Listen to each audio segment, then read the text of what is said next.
There's a really common misconception in powerlifting, strength training, even in the sort of fitness crowd in general, that in order to gain strength, you need to be training with absolute intensity, close to failure all the time, and that if you're looking for technical improvements, then you can't use any weight at all. You need to deload to the empty bar. And I think these notions are inherently flawed. And today I want to talk about why. Let me tell you a story about a client of mine named Nick. Now, Nick and I have been working together for a little over 2 years, and in that time, we've tackled improving body composition, massive increases in technical proficiency, all while getting stronger and still using relatively heavy weights most of the time.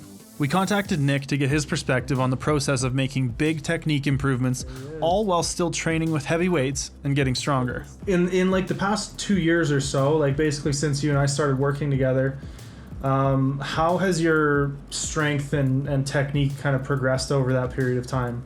It's weird. I found it's been almost sort of cyclical in the sense that it started out, a lot of it was just, like what were the rules of what powerlifting was? So, how deep you have to go, like what does depth have to look like? Right. Where's the most optimal place to put a bar on your back where, be able to squat the most with the most efficiency? And a lot of it I found was trial and error in a lot of ways. So, you would say, try, this, bring your hands in an inch. I'm like, okay, well, we'll go.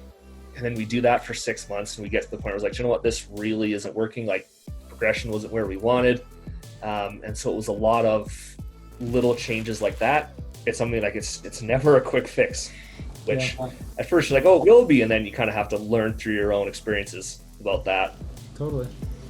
When it came to programming and progressions for Nick, it was a constant pushing and pulling back of intensity, as well as trying to find assistance exercises that helped him hone his technique on all three of the power lifts. We've had good days and bad days, even good blocks and bad blocks of training. But you can see progress both objectively from the numbers that he's put up over the time we've worked together, as well as his comfort in maintaining and creating the positions required by powerlifting throughout a now full range of motion. Recently, I came across a really great paper by Zach Robinson and Josh Pellin that looked at the interaction of training closer to or further from failure and its impacts on strength adaptation. What they found was that training a little bit further from failure, specifically in the 65 to 85% range, allows for the accumulation of repetitions that provide the majority of the strength stimulus. Based on this, I would put forward that we can afford to do a large majority of our work in that zone, and that's that same zone where you're going to be able to make technical changes and adjust technique and try to improve movement quality while still getting stronger. It's not a clean and easy process. Like we've said before, there are no sexy answers. If you want to improve like Nick, both in strength and technique, learn to train. That sounds way too simple, but honestly, that's what it boils down to. It might be tough. You're gonna have periods of time in your training where it feels like everything's coming together, and you're also gonna have periods of time where it feels like everything's falling apart.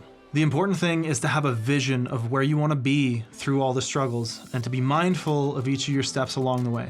Throughout all of this, I hope we've presented a compelling case and some evidence to point towards not having to squat an empty dowel for the first 6 months of your powerlifting career.